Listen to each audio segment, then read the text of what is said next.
True. Oh, we're live. Wow. Love it Woohoo! when that happens. Woo. All right, live from for 30andnerdy.com. I am Matt Sternad, Twitter handle at 30andnerdy, and across from me is I'm Scott William Hannon, SW Hannon on Twitter and most other social networking sites. I'm even on LO these days, but there's not much reason to be there. yeah, true. And 30 and Nerdy, the bulk of our content outside of like the Twitters and the Facebooks and the Google Pluses of the world can be found at www.30 spelled out and nerdy.com. And okay, so today's topic of conversation is I don't even know if you'd say it's the first part. It's the first entry in a series that we're starting on video game Worldsets. Are you there? You're like, Yeah. yep, where we're going. Anyways, so video game Worldsets. Today's topic is going to be on the video game Destiny, which was sort of what sparked the whole idea of talking about what video game world sets are, how each world set is unique to each game and gaming experience, and why it's just a really broad, big topic to talk about, right? Yeah. I'm really fascinated by the conversation of world building. I've been working on my own fantasy world set for writing and well, let's just say for writing. And so, in the terms of video games, it's fascinating to me as well because I get to draw parallels between narratives and the different ways that you have to interact with the world versus the different ways you have to interact with the world in prose versus video games. And I think also we both recognized that video game world sets, aside from just scale, have become massive. Yeah. Not just games like Skyrim or Grand Theft Auto where they have huge maps, but games like Dark Souls where they have intricate maps, but also a thorough selection of lore and mythology, as well as continuing heroes. We recently saw a Lord of the Rings game, although it's not labeled Lord of the Rings game, Shadows of Mordor come out, which takes place in Tolkien's vast world set of Middle-earth. The Assassin's Creed games continue to build seemingly in the same world sets. Star Wars has game after novel after movie. Mm-hmm. And so these world sets, these fictional places in which we spend our time, have continued to grow and become more and more intricate. And as we were discussing this topic, we saw that world sets began to intimately play or be affected by the gameplay itself of a video game. And so we decided that we wanted to do a podcast about that and realized it was far too large of a topic and thought, why don't we just take the topic game by game? Yeah. And so since Destiny is still a hot topic at the moment, we thought Destiny would be a good place to start.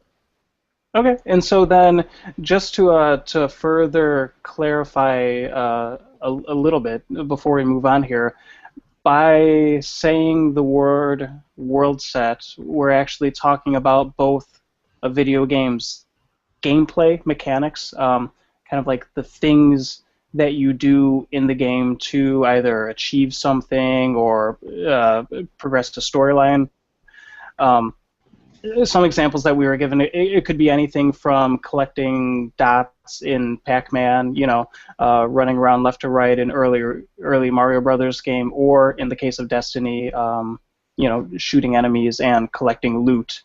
But outside of gameplay, we're therefore also talking about the video game's its history, its lore, literally its world, and so therefore, going back to like the Mario example, we were talking about the Mushroom Kingdom, just kind of like, Bowser and Koopa Kids and Princess Peach and the castle and like all that kind of stuff, outside of like jumping up and breaking bricks and like earning coins and stuff like that. And so therefore, in the case of Destiny, it would be looking at the world in the history and what's happened in the game's story and the way that's presented. So kind of like the whole package. Yeah, and I think even though I feel pretty strongly about how those are two different things. I think it's important to approach them as a single topic, Okay. sort of in the same way that the prose of a novel might not be the story itself, but it is the prose that develops the story.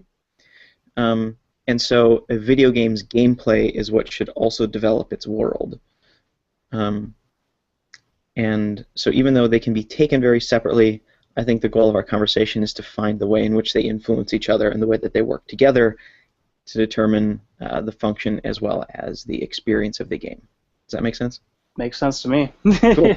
All right. Well, then let's get in because we're gonna do our best to keep this to an hour. As always, we declare that we'll try to do that, but you never know. Okay. All right. Is there anything I've missed before we get into what comprises Destiny's gameplay? No, Okay. the reins are in your hands. Okay. All right. Well, then I ask you, Matt, can you describe to us what comprises Destiny's gameplay precisely? Yes. Very simply, shooting things.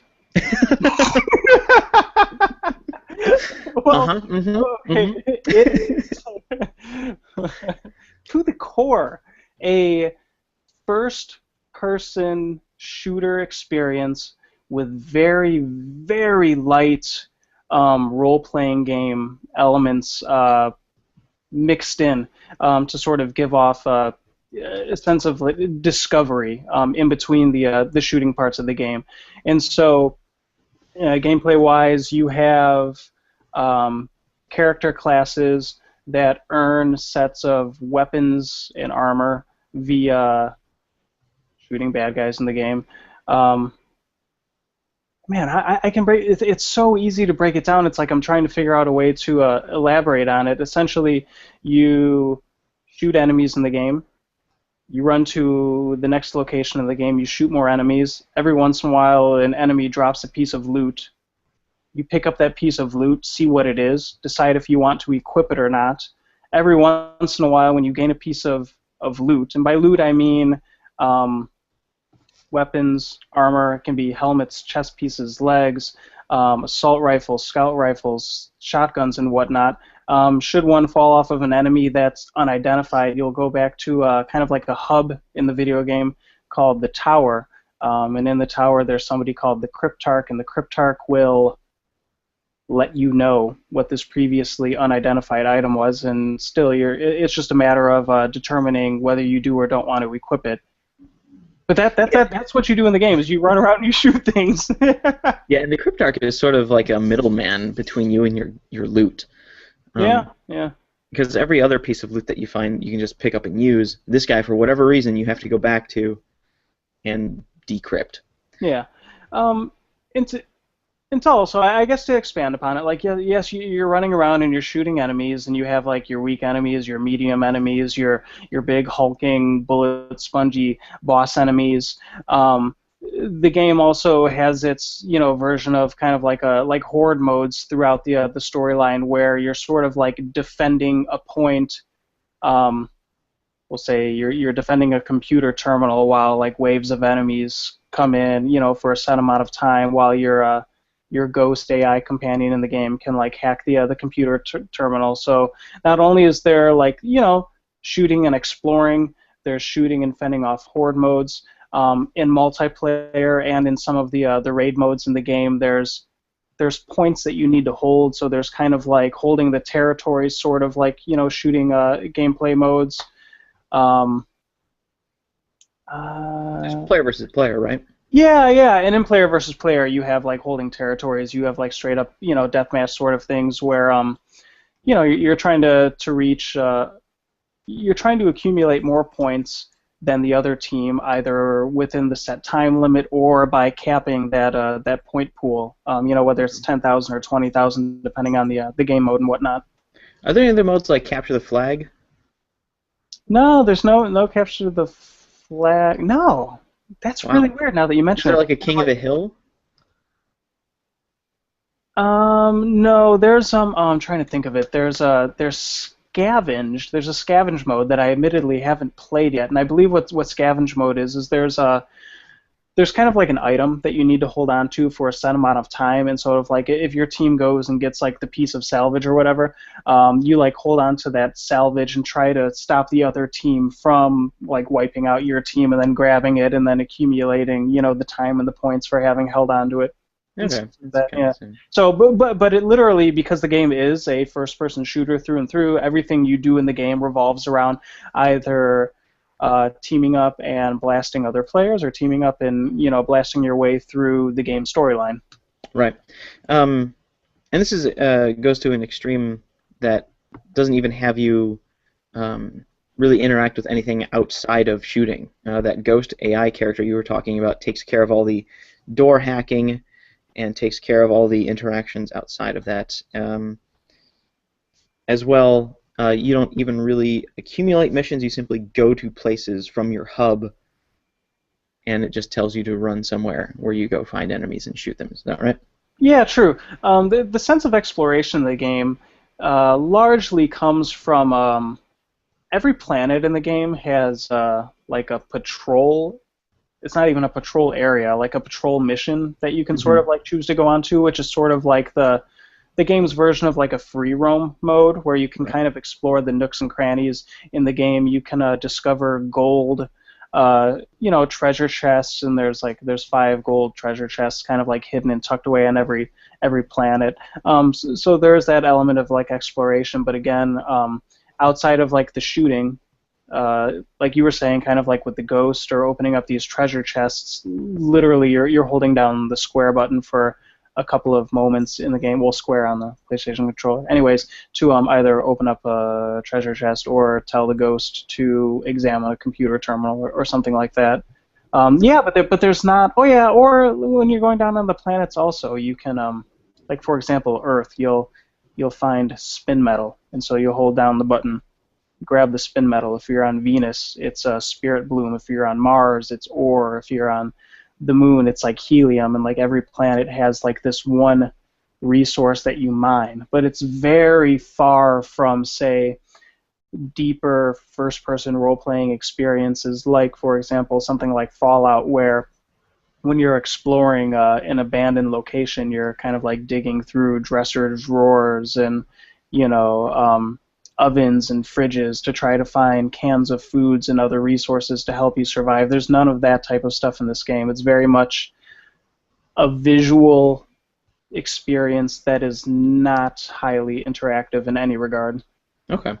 And this might be skipping ahead a little bit, but I feel like it's suddenly appropriate at this point. What are the major locations of the game? Uh, you have a set of planets that you go to, and then your tower that you go back to after, usually after going to a planet. So you have Earth, the Moon, Mm-hmm. Venus, Mars, and your tower. In the tower. So Okay, so there are yeah, 5 major locations, yeah, and the tower only counts as like your hub where you level up, or you don't even really level up there, but that's where you go get your gear, yeah. You buy supplies to go you buy back out supplies. to the planets with, whether it's ammo, new weapons sometimes. Like I said, the Cryptarch's there, so he decodes any unidentified items you might find, that sort of thing. Okay, so the game is largely, or entirely, um, first-person shooter perspective. I guess in the tower it leaps back to a third-person perspective, but you're restricted from shooting or really doing anything other than decrypting and getting new gear there. Yeah. So the large part of the gameplay, like maybe like 99% of it, is from the first-person perspective. So how or what about that particular gameplay works? I think what works is that it's incredibly polished.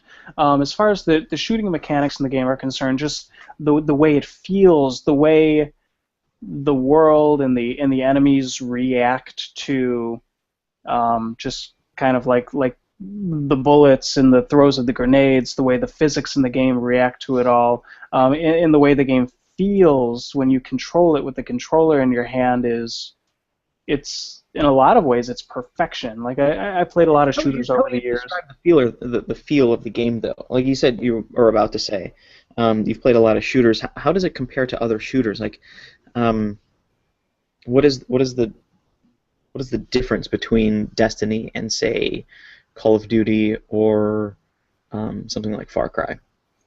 There's a certain weight to the world and to the way your character feels. The weight, hypothetically, is governed by the game's physics engine, but you combine that weight with a certain stickiness. And sticky is maybe not a good word to use, but everything, like for example, when you go to do a melee attack to an enemy and you go to punch them, if you're within, whether it's another player in the PvP or it's an enemy in the game world, if you're within a certain proximity, you kind of like you lock onto them. Same thing with like aiming. There's a certain aim assist, a certain like stickiness, and while there is a certain, you could argue it's kind of like handholdy, I guess you could say. It just makes the game feel really good. The game makes the player feel like they're really good at the game, no matter what their skill level is with first-person shooters. Compared to other shooters, a lot of other shooters, and I feel like, for example, even BioShock suffered from this. The controls felt very stiff. They felt very robotic by comparison. I remember the first time I ever played BioShock by comparison, I had trouble lining up like a headshot or even really aiming. I loved exploring the world, but the second I had to line up my crosshair with an enemy, I felt like I was all over the place, and I couldn't really succeed in that game without some sort of like aim assist on. And like I said, I've played a lot of shooters, but for some reason that one, it just didn't provide that glossy, that smooth, that weighty in-between feel that Bungie has achieved with their first-person shooters ever since the first Halo game. I see. So Destiny, like you said, it makes you feel like you're really good at this, and so that you're really good from the start. And you play a character who's a guardian, right? Mm-hmm. Yes. And this guardian is a protector of humanity, of existence. What's left of it? Yeah, that'll be going into like the lore a little bit if you want to, though. But yeah, you are a guardian. You are actually a resurrected guardian, resurrected by this ghost in the game, played by Peter Dinklage. And you are, yes, defending what's left of humanity after it was nearly wiped out from the darkness some point after humanity's quote-unquote golden age, which was the point in this game's history at which humanity achieved intergalactic space travel and like all this other kind of stuff using I don't know, technology. Okay. Well, I was just making sure because you're supposed to be playing a character who is an expert, right?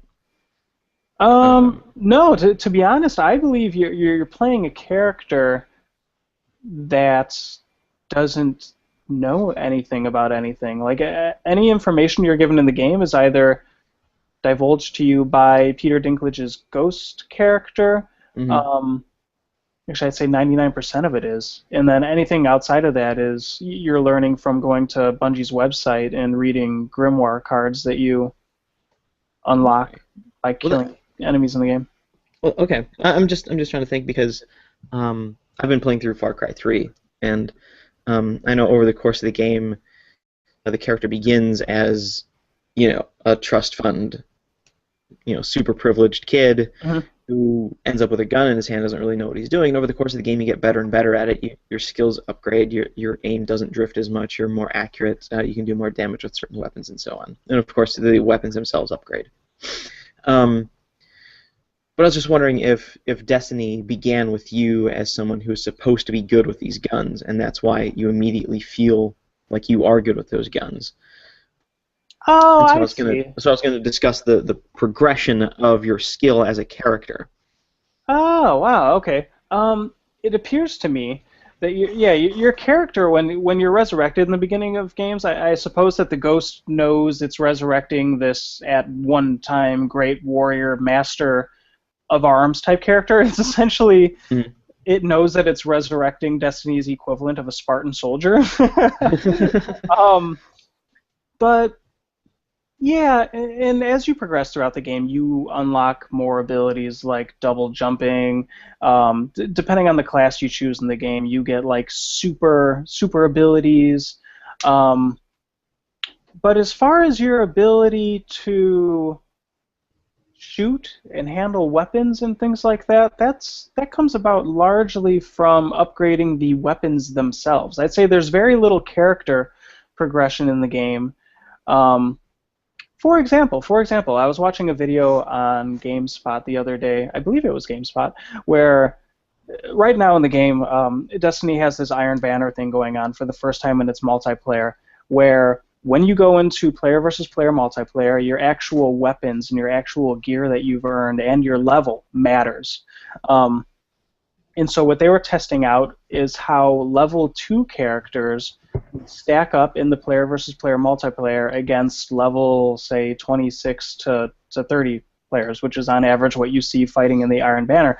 And what they found was that surprisingly, fighting in the Iron Banner at level 2 with your gray, which is like the lowest caliber of weapon, the weapons that you literally start the game with and whatnot, like they were like, yeah, they didn't do as good as they normally would have done, with like their real characters in the game, but they said that there was astonishingly enough, there was not nearly as much of a difference as they anticipated. Rather than being like on the top of their team as far as like kill death ratios and point earnings and stuff like that was concerned, they were somewhere in the middle, but that they were blown away that it was like your gear and the kind of stuff that you earn in that game was not, they expected to get like wasted, like to basically not be able to sustain like any amount of hits and stuff like that from people firing at them with legendary and exotic weapons and stuff like that. But it wasn't the case. There's a really weird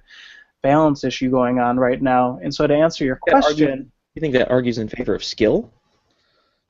Oh, well, yeah, but player skill. I don't think that, to answer your previous question, I don't think that skill has anything to do with like the character progression as far as like the storyline is concerned and whatnot, as far as whether or not your character was supposed to be like this all-knowing master of arms and whatnot. I think the game in that regard is Okay. kind of meant to be sort of generic. What about the individual skill? What about the player skill? Do you think it has more to do with that? Yeah, from my experience, definitely. Okay. I've always been very average at first-person shooters. I run really hot and me cold. too. I'm one of those people, I'll have a good night, and the next day I'll be last on the team consistently. I don't know. I think it depends on my coffee-water ratio. Like throughout the day.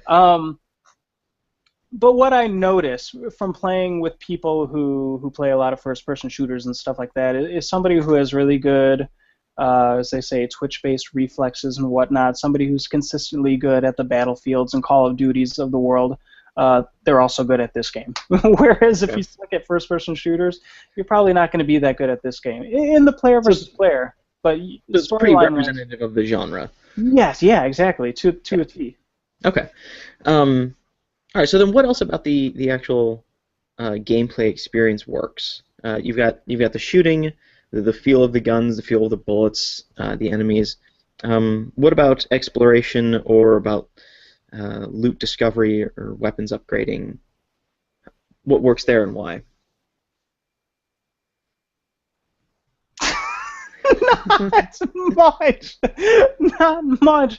It's honestly, as of right now, and hopefully maybe in another year or so we can do an update to this and a lot will have changed. The loot system in the game is it's broken right now in regards to what people expect out of a loot-driven game.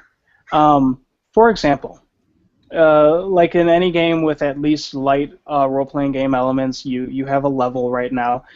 Destiny's core level cap for the player is set to level 20 right now, and you can reach an equipment level of level 30.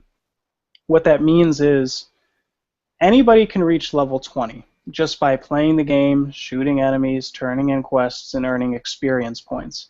Yeah, I know. I reached level 15 after only probably 12 hours of play. Right. And so to reach level 30, you need a combination of legendary and exotic gear on your body. In order to fully level up this gear, which earns you light points, and light points are what earn you levels above level 20, you need to farm And by farm I mean, well, it's just like the general term of farm. You need to just play the game a whole bunch to earn these things called ascendant shards, which are generally really hard to get, and you need to use ascendant shards to level up your armor more. Anyways, to me, it's just not. It's not a fun way to invite players to progress their characters beyond this 20th level. I'm at the point right now where I'm level 28, and I'm having a lot of fun with the player versus player content in the game, but knowing that I have to go back down on any one of those planets and run around and pick up Spirit Bloom and whatever the ore is called on Mars, and knowing that I just have to kind of like harvest these resources off the surface of the planet really bums me out. It's kind of like the game feels like Bungie was afraid of people progressing through the game too quickly, and so they built a system that was counterintuitive to leveling up and like maxing out your character and whatnot. Like they built a system purposefully to make the experience drag on. Do you think it's an issue of balance? I know, I mean, pretty much every game works on an like a reward structure, and so your first few levels tend to go faster, so that way you're excited about running around and gathering items. And pretty typically, Dungeons and Dragons Second Ed worked in a similar way, where the first couple levels you only needed so much experience to get through, but each level was exponentially greater, and so it was harder and harder to to level up. The difference between level 2 and level 3 was radically different. It required a required much more experience between, wow, I'm way off here. Level 2 and 3 required much less experience than levels 5 and 6 by a lot. Right. I don't recall the numbers themselves. And so in Destiny, it feels like you can blow through levels 1 through 20 pretty quickly, and then 20 to 30 get pretty tough. That seems pretty unbalanced to me, because you've got 2/3 of the game that's really easy to get through, and then 1/3 of the game that's really difficult, and I don't know if it's rewarding to get through that. What do you think? I don't know. Yeah. Hang on. Let me collect my thoughts real quick. Sure. I do agree, and I will say that there's a certain lack of balance in all of it right now, and I think that balancing the game in regards to the end game content would just be a matter of providing a certain amount of consistency to the player. For example, if players knew that every single time they were going to run a level 24 or level 26 strike mission in the end of the game, that once they beat the boss at the end, that they were going to receive at least 1 Ascendant Shard or 2 Ascendant Shards that they could put towards the leveling up of their armor, that would be awesome. Because then like, no matter how long this raid takes you, how many times you want to do it, that every single time you do it, you're at least going to get a little bit of something that's going to progress your character. In multiplayer, if the top 3 players on a team knew that every single time they were the top 3 players on this team of 6 that they were going to get a single Ascendant Shard, that would be awesome. That would make you want to play multiplayer, and you'd know that no matter what you're doing in this game, that sooner or later, by participating in these endgame activities, that you were going to get something out of it. That sounds like balance to me. What's not balance is knowing that no matter what you choose to do in the game, beyond level 20, you never know when you're going to further progress your character. Somebody could run a level... I'm trying to think of an example of kind of like lower level content, because like I'm in like the level 28 mentality right now. And so, for example, okay, so last night I ran a level 28 Nightfall raid, which is kind of like one of the hardest things you can do in the game right now, because if all of your party members die, that's it, you're done. No matter how far you were into this raid, you have to start over. But we beat it. And I got 9 Ascendant Energies, another player on the team got a Legendary Sniper Rifle, and another player on the team got an exotic auto rifle, which is good. It was all good loot, but it was all random. Now imagine if we knew that for beating like one of the hardest things that you can choose to do in this week of the video game, that at the very least we were all going to get 4 shards that we could put into upgrading our armor, which in turn upgrades our light level, which in turn will help increase, our progression to like level 30. Like Yeah. that Actually, sounds. this is a really interesting point. Again, we'd be skipping ahead here, but I'll just mention it so that we can sort of bookmark it. This sounds like there's a disconnect between the world's lore, the world set itself, and then the gameplay in this Oh regard. yeah. Because if you knew you needed to go get this shard or this weapon, you would then have to think about where in the world this sort of thing Mhm. might exist. Instead of just playing the game over and over and over again, and fingers crossed, you end up with this particular loot.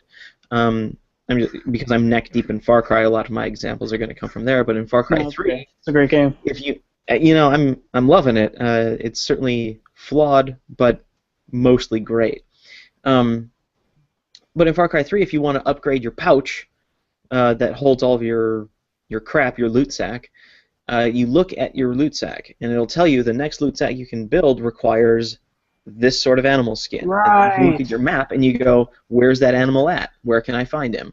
And then you have to go hunt down that animal. And if you're no good at hunting that animal, then you have to level up to the point where you get that. So the Mhm. game gives you very clear objectives that are rooted in the world within which you exist. And that's just if you want to upgrade your junk. If you actually want to go do story missions, those are even more intricately intertwined into this sort of mythological slash historical history of the island that you're on and so forth. But it sounds like in Destiny, you really are just rolling the dice, and that Yeah. in that case it's more of a game rather than an interactive story, which I think is another thing that we're going to come up to later. So we've sort of blended between what works about the gameplay and what doesn't work. So let's just wrap up and say precisely, bullet point, what works in Destiny. The fact that what works is that the game handles like a dream. It is, as far as shooting enemies and shooting other players and player versus player goes, it's just incredibly fun. Out of all the shooters that I played in the last handful of years, um, it feels the best to Uh-huh. play as a game, and that's honestly that's what brings me back to the game still just about every single night. Usually when I hop on right now, I hop into the player versus player, the Crucible and whatnot, and I do combat that way. And I'll go do story missions if somebody invites me to do them because, like I said, I generally dread them. So to answer your question, as weird as it sounds to say it, if I had to bullet point the one thing that works with the gameplay, it is the silky, smooth, sticky, weighted Mhm. gameplay. It is the first-person shooteriness of the game is great. So the reaction between, or the response between controller and game and Yes. visuals Yeah. on the screen is Hmm. incredible, and Yes. that's a major part of the video game art. Um, as well, it's clearly very powerful on its own because, like you said, it keeps bringing you back every night, despite the fact that we seem to have quite a few complaints about the rest of the Yeah. game. And it's fair to say that Bungie's been working on something like this for a long time. The game itself was in development for 6 years, but the gameplay is almost identical to Halo, which has been around since 2001. Um, Yeah. so it's something that they've had a lot of time to refine, and they've added certain special abilities that each class can utilize. And just sort of extras, and I don't even want to say that they're tacked onto the gameplay of Halo because they really do feel like um, they're knitted into the gameplay. The different powers that you can get, like the knifing of the hunter, the knife throw, um, work in tandem with the rest of your skills and rest Mhm. of your guns and stuff. It's not just like, oh, here's this random power that I don't ever have a use for. It's like everything blends really nicely. Yeah. Like you said, blasting enemies is fun, even if they're all bullet sponges. You feel like uh, you really are this guardian, this defender of humanity. Yeah. And even if it's unbalanced, the the looting, the treasure, the leveling up for at least a while is really fun. Yeah, at first, I'd say for the first maybe 6 to 10 hours of the game, all of the elements of the gameplay feel very good and refined and fun. And the first handful of times you break down a piece of armor that you don't want, and you get like armor parts for it, or you break down a weapon you don't want, and you get weapon parts, or you take your encrypted engrams to the cryptarch, and you're like, ooh, I wonder what I'm going to get for him, and you walk up to him, and he gives you you know your loot and whatnot. All of that's fun. Walking around the tower at first, and just kind of like jumping around and dancing with other players and watching everything that's going on. Even just from a gameplay perspective, there the shift to third person and discovering what's there is really, really good. And it's after you've walked around in these spaces for a while and you realize that there's really almost nothing to interact with. Mm-hmm. That's when it starts to kind of like crumble and fall apart and become stale. It's kind of like once you've uncovered all the pebbles in the game and you've walked into the empty caves for the 100th time and not found a chest in them and stuff like that, you realize that there's nothing. The identical caves. Yeah, like if you're not shooting something in the game, unfortunately, you're not doing much of anything else. Okay. Well, okay. All right. Well, then that leads us right into what about the gameplay doesn't work? And we've already said much of this, but if you just want to run through like your top 3 things that don't work, we can get into those. Okay. Yeah. Number 1 is that at high levels, above level 20, the loot system is incredibly unrewarding. Okay. Which we talked a whole bunch, into why. It's just there's no concrete way to get more powerful in the game, and as you put it, it feels like you're rolling a dice every single time you go to play it, which is why I began just focusing on player versus player combat, because that's like the one thing I can do in the game where I don't feel like I'm rolling a dice. After every round of battles in the game, you do have there's a percentage of chance that you'll be rewarded with an item or a piece of loot or whatnot, and I've begun to look at that as like purely luck. I never feel like I've earned or I should be rewarded for anything I do in player versus player combat, which is, like I said, why I play it, because it's the one place I can go to in the game where the loot system doesn't feel broken. Okay.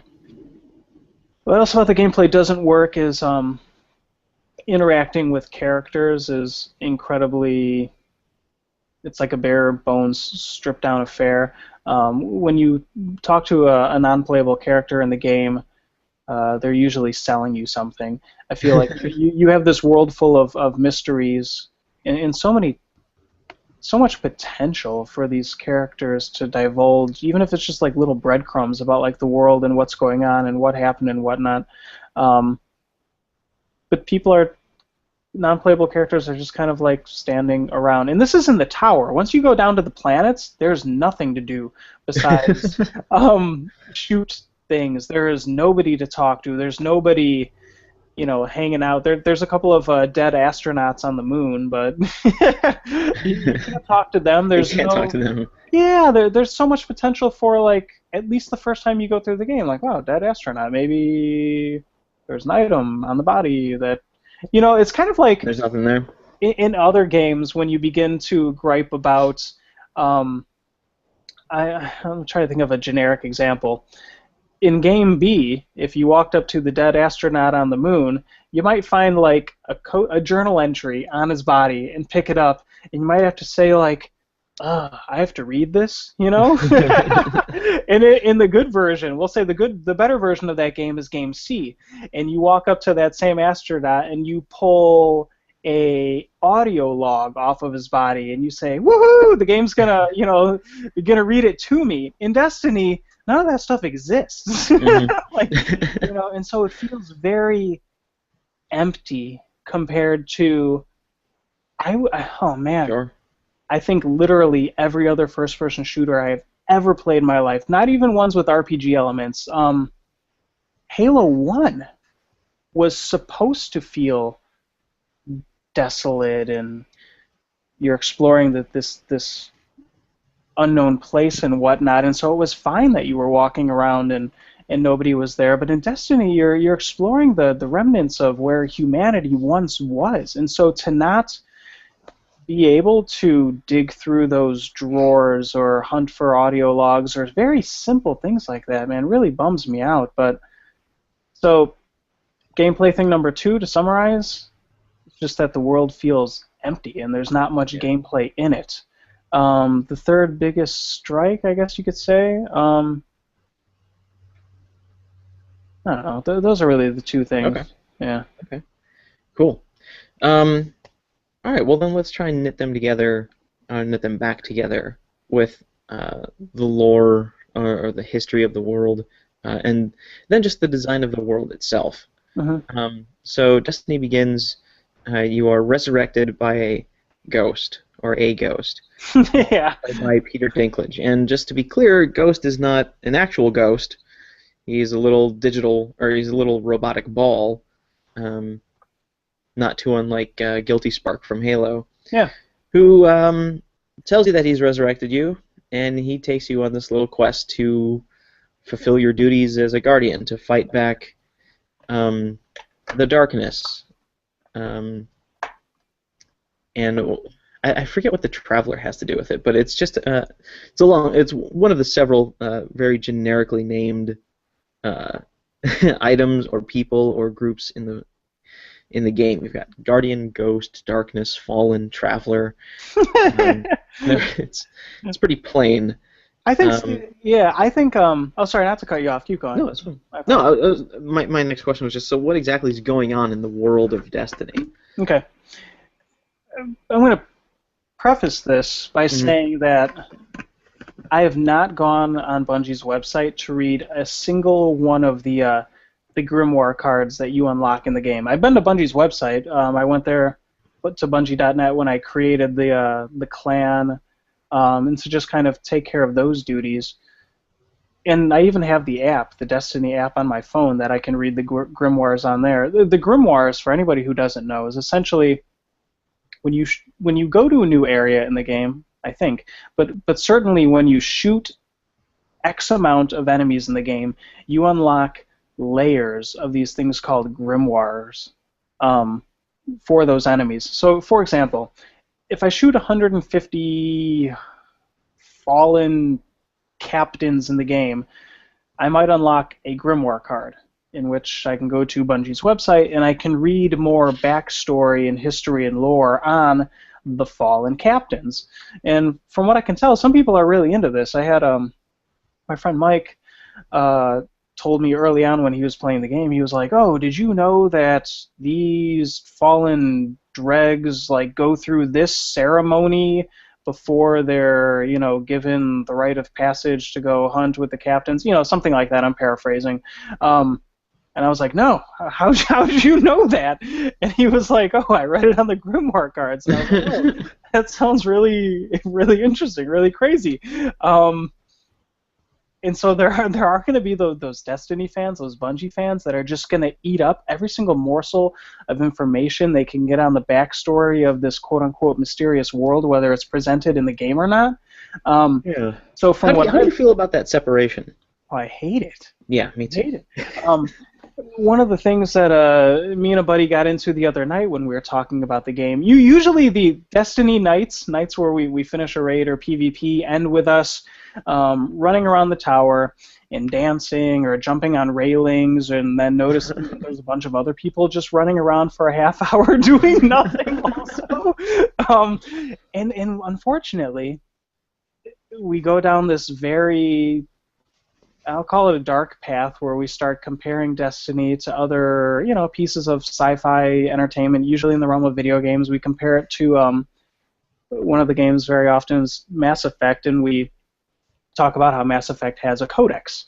And anything you want to know about Mass Effect, whether it's what chemical properties comprise the meta gel and who synthesized it in what year, can be found in the codex in the game by going into your menu and clicking on meta gel and being like, holy crap, it's so cool that they thought of all of this lore and this history, and you know, that I guess any good, sci-fi literature or piece of entertainment has thought about. And so, yeah, to answer your question, it really bothers me that you can't just go into the menu in Destiny and read up about what ceremony the dregs had to go through in order to earn whatever it is that they do in the game besides die in 2 shots. Aside from being a completely dissociated experience, you have to stop playing the game. It's not even like you can go from the game using your PlayStation or Xbox controller to that menu. You actually have to leave your PlayStation or Xbox and go to the computer and go to Bungie's website. Unless, of course, you feel like browsing from your console, which almost nobody does. But yeah, and then there's the whole, I feel like something that they've been pushing, via like Smart Glass and the PlayStation Vita sometimes, and things like that, and your phone and your tablet over the past, what seems like now like at least a year or two, is the whole the second screen experience, Mm-hmm. And maybe there are a lot of people who, when they unlock a Grimoire card, they park their character in a little corner of the game world and say, hang on a second, guys, if you're playing with somebody else, and they go on their phone and they open the Destiny app and they're like, did you know? I don't know. Like a voice-guided tour. Yeah, I highly doubt You hop onto a Segway and follow somebody around the city. Yeah. And the thing that was so funny about it, too, is remember, did you read about the loot cave that they patched? I can't remember if that was happening when we reviewed it or not. So no, that happened after we reviewed it. Okay, so you're shooting into the loot cave, right? And just what I think it was hive enemies that were enemies. They're just called the hive, anyways, and they're just like running out, and so you're killing them over and over and over and over again, and you rack up these grimoire cards, like so fast from just doing it, and so I can imagine that when you go to Bungie.net, you're going to have certain characters in places and stuff like that you have like this wealth of information on, and then this one character class that you've killed like 20 of in the game that I don't know, it's just weird. More balancing issues. Where were we? What are we talking about? What's going on in the world of Destiny? Oh, okay, that's right. Story. The funny thing is, maybe it's not haha funny, was I initially bought Destiny because I was told that the game world was going to be of this Lord of the Rings caliber in terms of how much time Bungie invested into the world and the characters and what was going on and whatnot. And I believe it was their words, not anybody else's, that somebody over at Bungie said it's going to have this Tolkien, which should be a clue that it's not going to be any good. When they reference Tolkien was a linguistic, mythological master. He studied language and mythology and spent 14 years spent the bulk of his life writing the world of Middle-earth, but spent 14 years hard at work on Lord of the Rings alone. It's like, unless you've got a mind or several minds like that working on your video game, don't make that claim. Yeah. Oh, yeah. Right? Falls short. I don't care how many writers you have, and how much they loved Lord of the Rings, but 1,000 monkeys. Basically, and so it was that promise combined with the image, the single image of the Traveler, the orb that's in all of the press content, for the game and whatnot, the orb hovering above what's left of Earth, and in the bottom part of it being destroyed, and knowing that thing supposedly saved us, that it stopped humanity from being wiped out, and that in this video game I was going to be part of this force of like players in the game that was going to unravel the mystery of what that thing had to go through to save humanity and what it fought, and the first part of the game felt like that for me, kind of like when I was on Earth and I was seeing the like the old rusted satellites in Russia and planes on runways that were destroyed and rusted in the backgrounds, and knowing that at some point, everybody was evacuating the planet and there was this giant battle, and that Bungie knew all of this stuff and what happened and why it happened, and like I just had to figure it out, and I was on board for that journey that never happened. Yeah. And might happen via another $60 of downloadable content. Who knows? But right now, it doesn't feel like any of that's ever going to pan out. Where does the story take you? Not just physically, but what transpires during the story missions, or what do you uncover? Okay. Yeah. So spoilers, I guess. Yeah, obviously. Skip a few minutes, maybe not even that much. You eventually you track down this black garden. Um, which I guess you could say the Black Garden is maybe like the heart of darkness in the game, sort of like the darkness is always talked about, and you eventually go to the Black. I don't even know. I just know you go to the Black Garden, and it looks really cool. Once again, very interesting color palette there, visually stunning and whatnot, and there's a boss battle at the end, and it's just like, congratulations, you fended off the darkness for a while more. We still don't know anything. Keep exploring. Keep trying to figure stuff out, and that's it. Interesting. Yeah. And I feel like this mindless zombie. Like now that you make me say it, I'm one of those people who played that game. Like still doesn't know what's going on in it. I guess I have to go read the grimoire cards that I unlocked after I defeated whatever the giant robot things I defeated in the Black Garden were. There's this hunter robotic character that you talk to, that your character talks with throughout some of the game's cutscenes, and you never even learn anything about her, what she is or who she works for or what her angle is. At one point you go to, I think it's called the Rift or the Reef or something like that, and you speak, what's the one of the races in the games, the Awoken, and there's this the Queen's there with her brother, and they're dark, and they're I don't know, they're just dark, and they're kind of like emo, and they're like the game right there almost makes you feel like there's going to be some like plot divulged, and they're kind of like setting you up to go on this mission, and nothing ever happens. Nothing happens with the game's storyline. Yeah, I noticed, or didn't notice, I don't know how you call it, that as I was playing along, like for as little as I tend to pay attention to video game stories, not that I dislike the idea of there being a story in a video game, but I tend to drift away. Like I've been playing through Walking Dead Season 2, and I noticed that as they're talking, I sometimes like start thinking about something else. I'm like, oh no! I really want to be paying attention. I'm enjoying the story. I love the character interactions, but like for whatever reason, my instinct is to just drift away. But with Destiny, I didn't feel like I had a moment to drift. You know, Ghost would be telling me he's trying to get through this door, and I'd be shooting bad guys, but I had no idea what the consequence was of anything that I was shooting, or what getting through this door would mean, or what traversing the different parts of the globe or moon or other globes meant. Yeah. Oh, yeah, okay. Yeah, but that said, let's go into the presentation of the world itself. Real quick. Yeah.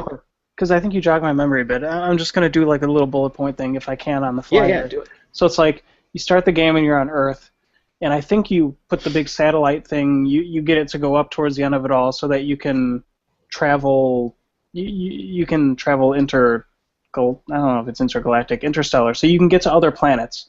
And then you get to the moon, and on the moon you're like, oh wow, the hive have been building and feeding in the core of the moon, and so you go explore that. And then like after you're down there in the moon, you're like, wow, there's these things called the Vex, and they're the robots. And so then you're like, oh, the robots are building big things on Venus. And then you go to Venus, and you're like, wow, they built big things on Venus. And then from Venus, you're like, wow, I think the key to the Black Garden might be on Mars. And you go to Mars, and there's whatever the other race is over there. And then you're like, wow, this big race on Mars that destroys moons for fun, is what they say, is battling the Vex. And then if we go to Mars, we can get the key to the Black Garden. And then like, wow, we figured it out, and we're in the Black Garden, and we destroy some things in the Black Garden, and then the game ends. But that's it. That summarizes the game as best as I can. There you go. Wow. Yeah. Anyways, okay. So what were you saying? Where are we moving on to? That's funny. Presentation. Okay. What works um, in the virtual world, visually, Okay, uh, yeah, interactively. well, interactively, like I said, besides the core, the shooting mechanics and the general weight of the world, that's what works best there. It's Sure. the world is a joy to navigate when you're not shooting things, just kind of like jumping around. My character specifically has like a jetpack on, so it's kind of fun to hover, and other characters, get the ability to like glide and jump and double jump and triple jump, and it all seems like it feels very very fun. Riding around on the Star Wars ripoff speeder bikes called the Sparrow, that's really fun. The way the vehicles corner and handle and stuff like that's really cool. I think that visually, um, the game is brilliant. I love how every single planet you go to has a different artistic aesthetic going on as far as its uses of like blues and greens versus reds and orange. And on the moon, you kind of have like the grays that are on the surface are accented by kind of like orange neon lights, and when you go underground, it's like the grays are mixing more with like blue, greens, and purples and stuff like that. How certain planets, like Venus, depending on the time of day, will play with um, kind of like oranges and yellows and reds, but then when like the sun sets, like again it shifts to more like blues and greens and stuff like that. Like I love the progression of the day and night cycle in the game. I love how each planet feels distinctly different visually, despite none of them really having anything to do except like shoot things and whatnot, and Mhm. you know explore a little bit. So I feel that visually. There's something out there. I don't know. I don't want to say the game is a visual masterpiece, but I absolutely love the texture detail and the art direction in the game. Sure. Um, how well would you say that and this is going to be difficult because we've established that the story's pretty thin. Hmm. Um, but how well does the visual presentation of the world represent the story? Hmm. Well, okay. Like you said, the story is thin, but as far as presenting the player with a 20-hour narrative that is meant to always push the player forward into new environments as the story progresses, along its arc. Um, Aside from a little bit of backtracking early on, I always felt like you're always moving forward, and with that, you're always seeing new areas. Like, for example, um, in Mission 2 on Venus, um, you might have to go and board this airship in the distance to kill the main guy on like the airship and stuff like that. And on taking that path through the game's planet, like through the world of Venus, um, you'll pass like a metal door on your left. You might back yourself up against the metal door and think like, I'm going to hold down here while the waves of enemies come, that sort of thing. And on Mission 3, you might actually have to go through those same chunks of the planet to reach that metal door. But once you reach that metal door and you go through it, you're presented with like a whole new area that you previously hadn't seen in the game. Hmm. Am I answering your question? Yeah, you're near it anyway. I think part of the problem, like I said, is that the story's so thin. It's Yeah. nice to see that the world changes as you go through um, each mission. Um, and it's also difficult because, I don't know. Um, I mean, there's the other side of it is the other way to present it um, a bit more negatively would be to say, as far as the game world and the way it corresponds with the storyline, is you are literally always moving from point A to point B. At point B, the ghost hacks a computer terminal or whatever the equivalent is, fend off the waves of enemies rather, then move from point B to point C, either do the same thing or fight a boss, and yeah. you repeat those same beats over the course of every single planet, and kind of like we mentioned in reviews, therefore the only thing that changes is the coating of paint around you. Yeah.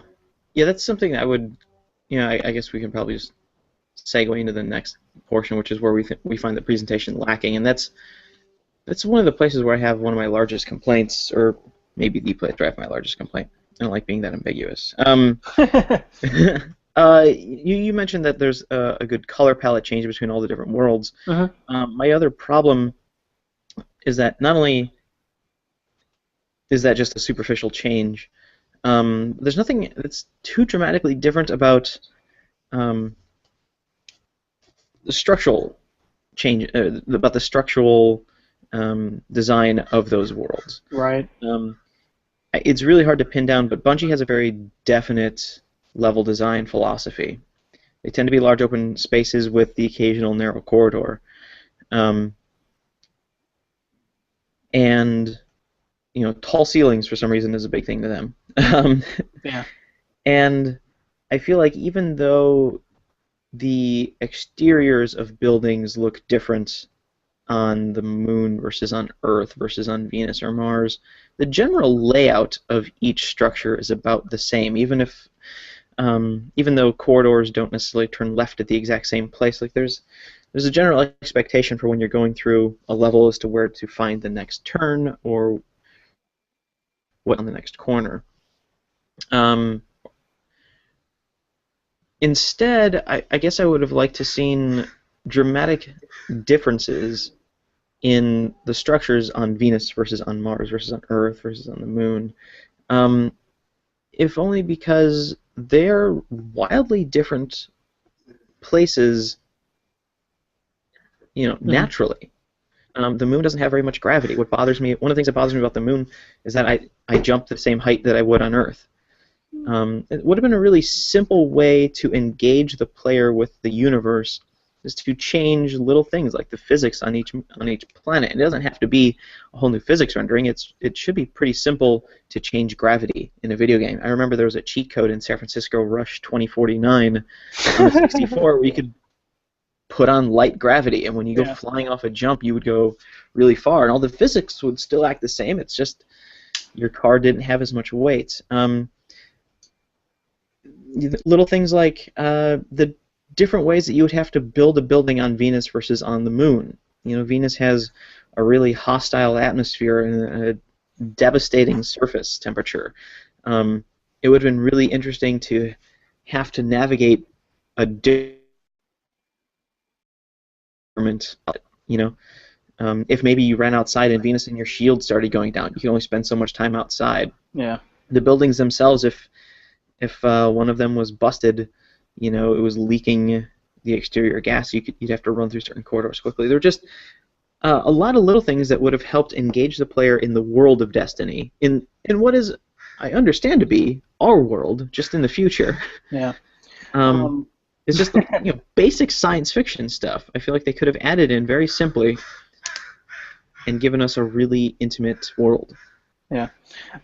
It's kind of like that goes back to what we were saying earlier when you asked me to kind of try to bullet the gameplay that's in the game, and shooting mostly, and because all the things that you're listing would have been wonderful additions to the gameplay that could have been added to any of to that bullet point list. I try to think back to like even games that are like very much core shooter experiences, like the Metro 2033 experience was like Metro 2033 and Last Light. I played 2033 and a bit of Last Light, and it's a first-person shooter experience, and characters you interact with and talk with, and there's an economy built around the trading of ammunition as a currency, and when you're going through the levels, you can extinguish lights, and enemies react different to the way you change the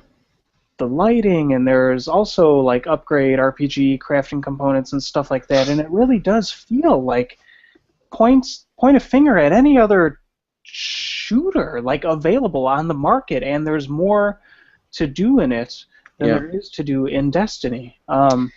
Yeah, that's a really great point. The ability to interact with the world to affect the way you play the game. In Far Cry, one of the things I enjoyed most doing is you have to unlock. You don't really unlock the area, But you go into a new area and you have to take over a radio tower. So that this radio tower then gives you the lay of the land. It opens up your map. You can drive across the land. You can drive across anywhere you want in the game. Uh-huh. But these towers open up the map. So that's step one, right? That's already something that Destiny doesn't have. Um, you have to do something in the game in order for you to be able to find your way around, which is brilliant. These radio towers then show you that there are these little camps that enemies, that the bad guys have, and if you want to reduce the number of bad guys running around the countryside so that you can navigate more easily, you have to go take out the bad guys at that little camp. Yeah. So it's another thing. You have to make a decision as a player about when you want to progress the story versus how easily you want to make it for you to move around the world. So you go and you take over these little camps. Well, how do you take over the camp? The game teaches you really early on that it's a good idea to scout the location. You get a camera. The camera can highlight the bad guys, so you can pinpoint who is where in the camp so no one can sneak up on you, or so you know who to take out in relation to which bad guy. These camps also have alarm systems. It's a good idea to take out those alarm systems early on, because otherwise those bad guys are going to hit the alarm and they're going to get reinforcements. Yes, yes. So you have like a dozen decisions to make before you even get to this camp. Yes. And more well, not before you get to the camp, but upon arriving at the camp, you have all these decisions to make as to how to just take over this little thing that's not directly related to the story. And honestly, the funny thing about Far Cry is that the story doesn't involve a whole lot of decisions, but it's how you get to the story that involves a lot of decisions. And that's what ultimately makes the game very engaging, is because you feel like you're evolving your character outside of the story, and then once you come to that moment or that mission for the story, you think, wow, I've done so much, I've come so far, this is how the character's reacting emotionally. That, of course, is absent in a game like Destiny. Yeah. And maybe necessarily so. It strikes me just now that a game like Destiny, with its scope being massively multiplayer, first-person shooter, that it would be difficult to tell a unique story about a singular individual that is everybody else that you're playing with. Yeah. It kind of reminds me of Skyrim, or I think any of the Elder Scrolls games, where it's kind of silly for you to play whoever you feel like creating, because that specific character is stuck in a fate that forces you to become the Dragonborn. And you think, well, if that's this character, wouldn't fate have a really specific type of guy? And of course you can justify it by saying, well, whoever you create is whoever is supposed to be the Dragonborn, and that's the fate of the world, and that's the mythology of the land, and so forth. But it is kind of funny that it gives you the illusion of creating whoever you want when it then funnels you down a certain path. So a game like Destiny, where you've got, thousands of people playing at any given time, playing the same story in the same world, maybe having a story that focuses on a single individual who unravels the quote-unquote, let's say, destiny of the world, is too specific for such a generic, or for such an open approach, for such an open game. I think this is part of the problem I think this is the problem, actually, that we're experiencing in large. Destiny is trying to appeal to a lot of people at one time, or trying to include a lot of people at one time, while holding on to this like really new belief that a game has to have a particular narrative or has to have a certain drive.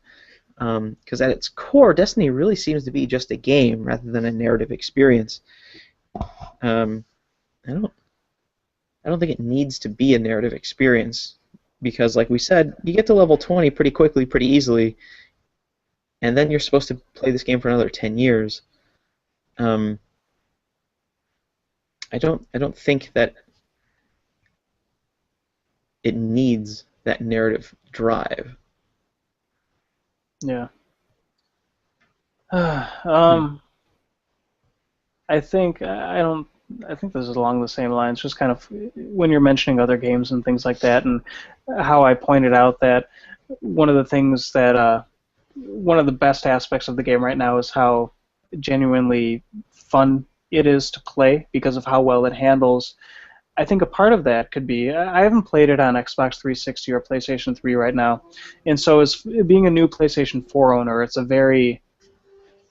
the first person shooter game that I've gotten to play on the console, so that's also kind of like a really big deal that this game can handle this well and look this good, and the technology is new, and so there's not a lot of latency between, kind of like the controller and what appears on the screen, like there often were in PlayStation 3 games that I played and whatnot.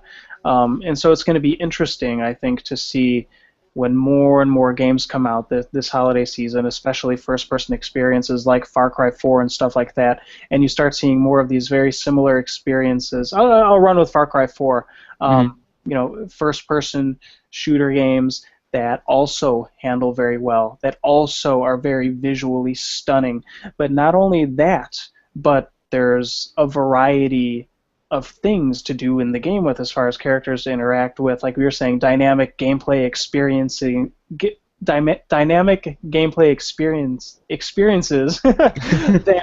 that present themselves before you even get to the enemies. Like those are all going to be there again. We've seen that in like the previews and whatnot. That Far Cry 4 is very much Far Cry 3 in a different setting and a lot more refined with new antagonists and this and that and whatnot. And when people start playing these games on this new hardware and then go back and are able to compare those experiences to what Destiny has presented as a next-gen shooter experiences, I wonder if a lot of people aren't going to start kind of realizing that it's not so bad not doing your daily missions in Destiny to maybe get one or two shards that you can maybe use to progress your character further.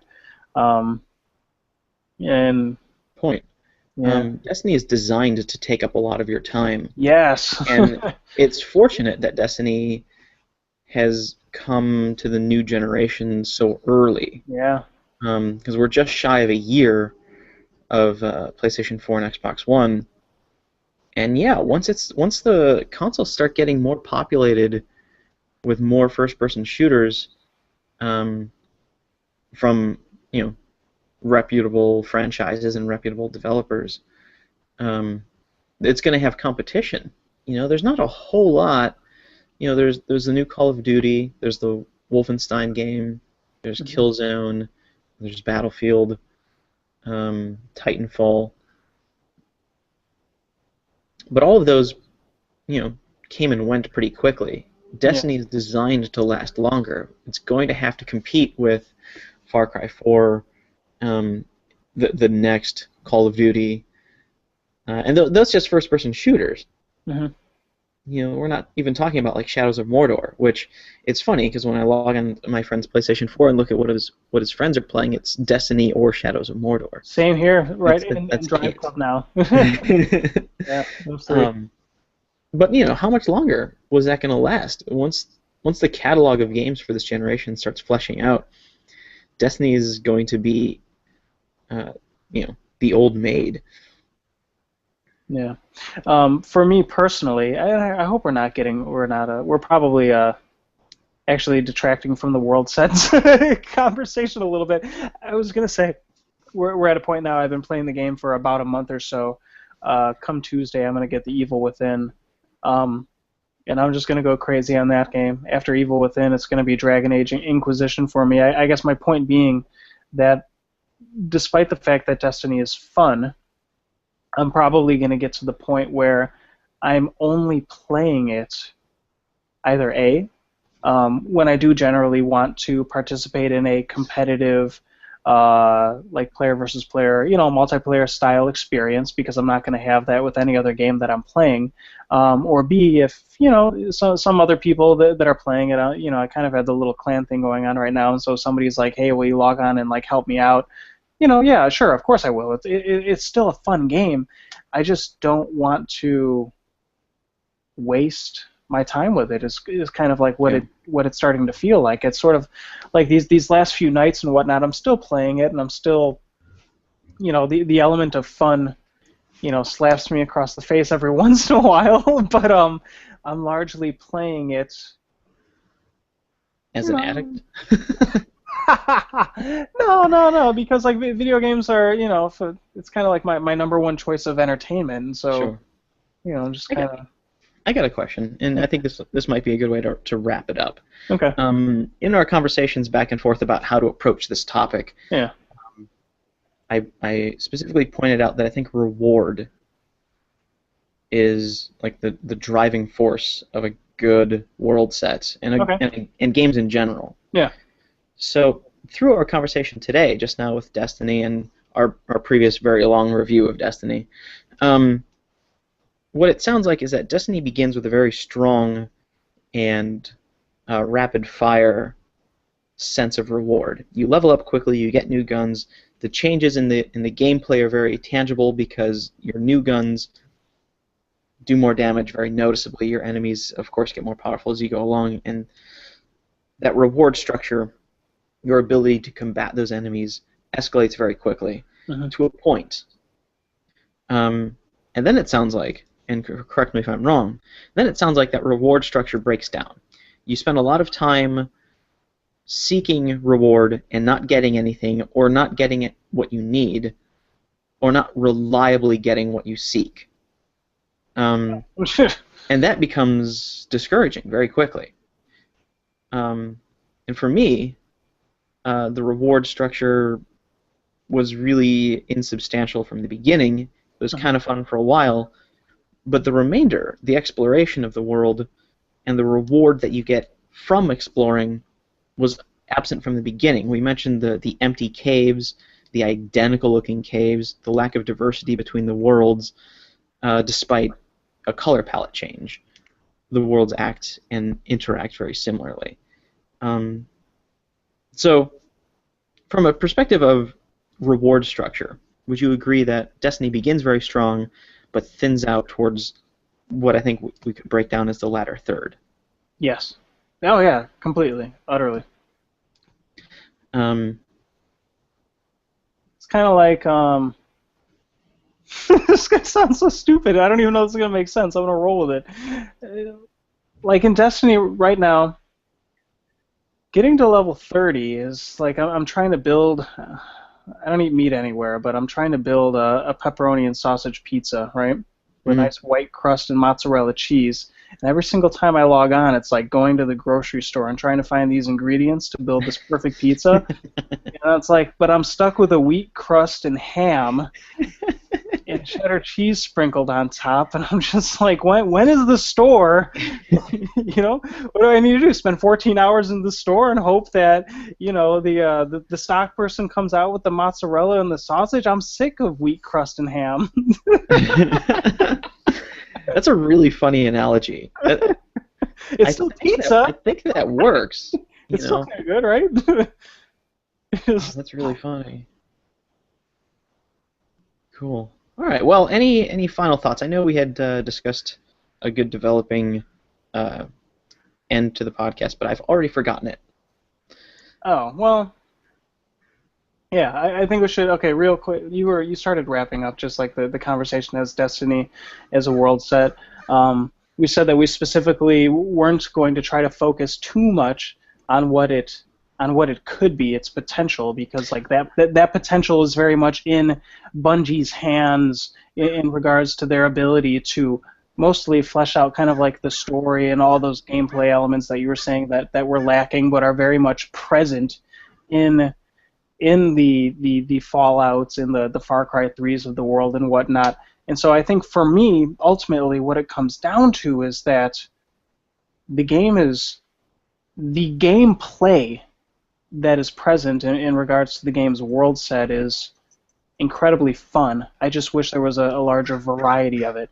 In regard to the game's history in the world, I see a world with a ton of potential to be incredibly interesting, despite, as you pointed out, some of the generic games that are, or not the games, the generic names that, the Darkness and the Traveler and certain things are given. And this is a game with a world set that is all around ripe with so much potential that it's heartbreaking that it didn't reach greater heights. Yeah, and that potential is really palatable or really tangible. Mm-hmm. It comes from a really strong pedigree. Bungie did Halo, and Halo's got a really strong history. Even if it embraces the generic gun sets, a really seemingly plain world set, but at least Halo doesn't take place on Earth. It's the funny thing about Destiny I just thought of was that despite all the generic names, they didn't even bother to set it off Earth. Um, and so, aside from naming all of their enemies or classes really generic names, Hunter, Warlock, and then their enemies like the Fallen, or the Darkness, or the Traveler, or their places like the Tower. They didn't even need to then think of a different name for the planets. It's Earth, it's Moon, it's Venus, it's Mars. Mm-hmm. Um, there's a lack of, it feels like a lack of creativity went into creating the world of Destiny, and with that, we ended up with a really thin story, or at least impenetrable story. And it's weird to complain about that because the gameplay mechanics do work so well.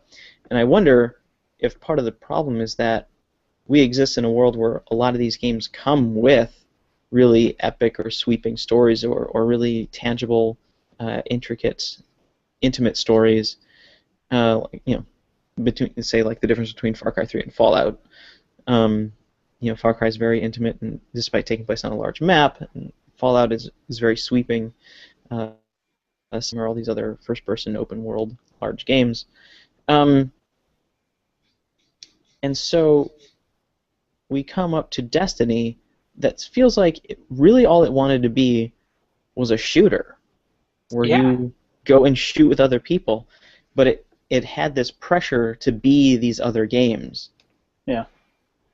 And so I wonder if maybe Bungie had just approached it as, like a gambling game, just said, hey, forget the story, we're just going to put this in a really cool-looking, semi-alternate solar system, and you just run around shooting things. If they had been more honest about that, if we wouldn't be so disappointed or feel the lack of story or narrative creativity. I forgot that one of the I don't know if it's a buzz term, I guess, that they're using now with this and some other games is social shooter is like now a thing, in quotes, in that's what this is, and also Ubisoft, depending on how you want to pronounce their name, Right. that upcoming game, what's it called? The Division? Right. Ubisoft has also come out and said that, just so you guys know, The Division is a social shooter. And I'm pretty sure that in the difference between that game and Destiny, even this early on, is in the gameplay footage that they've shown for it and whatnot. Players are still walking through that world and kind of like scavenging and picking up components and stuff like that, and bumping into other players outside of going through the game's campaign and fighting AI components and whatnot. And so it'll be interesting to see what kind of a social shooter that game turns out to be in regards to its role-playing elements, because Destiny, for better or worse, is very much just a social shooter with the most paper-thin story and role-playing elements that you could expect out of a game that ever had the term role-playing attached to it. Yeah. Huh. All right. Well, I think that's pretty good. Do you have any final thoughts? Nah, I think in the past 10 minutes or so, I probably said everything that I wanted to say. Maybe, okay, no, I take that back. Final thoughts. I'm incredibly interested in seeing how Bungie develops this game world, how they advance and alter and tweak the gameplay via ideas of their own, the things that they're going to change from player feedback and stuff like that. I'm kind of at the point with the game right now where I'm sort of disappointed on it. On one hand, I see a game that I spent $60 on and have actually gotten a lot of time out of. Like, it has entertained me. I feel like I've definitely gotten $60 worth of entertainment out of it. Mm-hmm. And then there's the other part of me that's a little bit upset because I feel like as a gamer who I don't play a lot of first-person shooters nowadays, and when I do, I play them for the storyline. Um, and I feel like with this game, I was promised this grandiose, epic, sweeping science fiction storyline, and so I'm kind of upset that I didn't end up getting that in the end for my $60 because I feel like if I would have known that all I was going to want to do with this game was hop into the player versus player, night after night and kind of try to avoid any of the single player strike mission content at all costs, I would have rather invested that $60 in a game like Battlefield 4 or something where I know that I'm going to it for the core multiplayer shooter experience. Right. If with that same $60, even right now on the PlayStation 4, I would have rather spent it on the two Metro games that came out as like a $60 package right now, or it might even be $50 for a 2033, the remastered version, and Last Light, which I haven't even played except for the beginning of. And those games are all about the first-person shooter storytelling. Like, that's what they are. I don't even think there's any multiplayer in either one of those games. And so, yeah, I feel like, I don't know, I'm interested to see where the game goes. At the same time, I sort of have gotten to the point where, even though I think I praised it a lot in our review, I mean, we're talking, being weeks out from that review, I'm sort of at the point where I don't even want to recommend this game to anybody.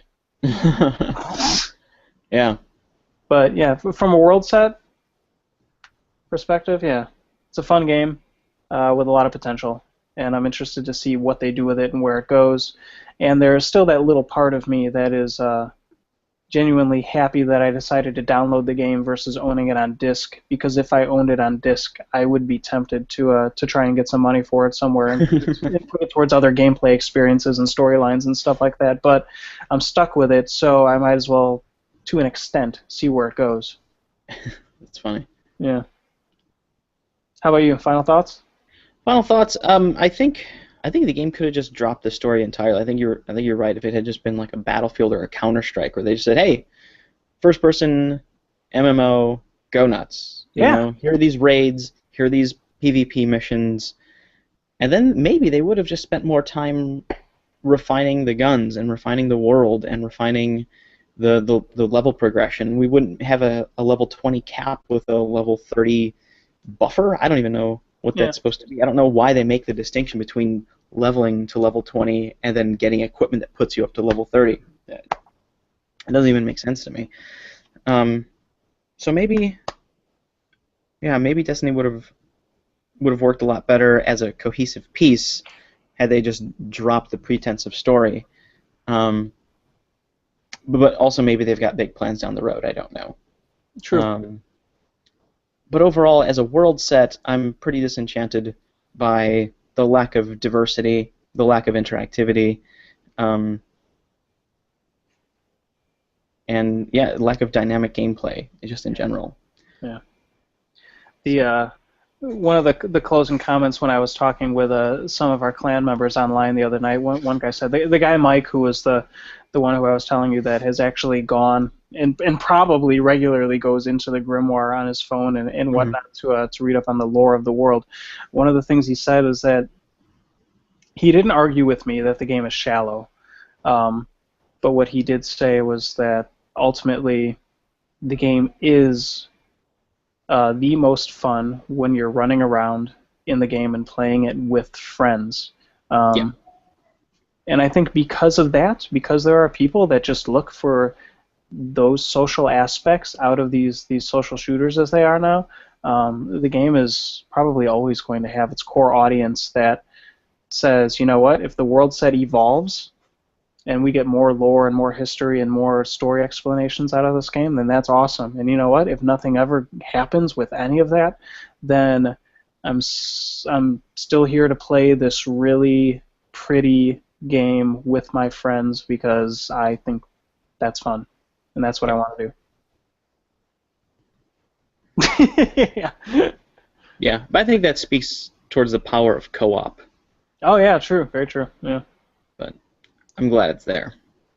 Okay, so that's it. That's our Destiny world set conversation, man. We went a lot of different places with that, but yeah, I don't know. I hope that either when we look back on this conversation or if somebody else watches it, I hope it sounds like we just, we analyzed it incredibly objectively, and that it doesn't sound like we were too hard on it one way or another. I feel like we were. I feel like we've pointed out a lot of the good and a lot of the bad and a lot of the potential that it has, and just we're very well-rounded with why we felt the way we felt about it. Yeah, yeah, I think so. Um, it's part of the trick of this game, though, is that um, it's got a core mechanic that works really well, and it's got a lot of fluff that sits on top of it. So you have to brush off all of that in order to get to what really works about the game. And unfortunately, what really works about the game is very brief to discuss, because so much of it is about the ephemeral, which is how it feels. The rest of it is just gameplay. Whereas it's got all this world set weight sitting on top of it. So to get through that to the core that really works, um, if you want to discuss it, takes a little bit of time. But I think we got to it. Okay, so for 30andnerdy.com, I am Matt. You can reach myself and 30andnerdy's Gina on Twitter at 30andnerdy with 30 spelled out. And the gentleman across from me again. I'm Scott William Hannon. You can find me SW Hannon at Twitter and any number of other social media sites. Awesome. Then we're done with this one then. I'm going to stop this broadcast and shoot you a text about starting up the Gone Girl review conversation, which you guys can also find on YouTube and the website and whatnot, that we are going to record right after this. So if you're interested in hearing some spoilery stuff, conversation-wise about Gone Girl, look for that on the website as well. Sound good? Sounds good. We'll be there. All right, cool. Thanks for watching, and we'll catch you guys later. Take care, guys. Bye.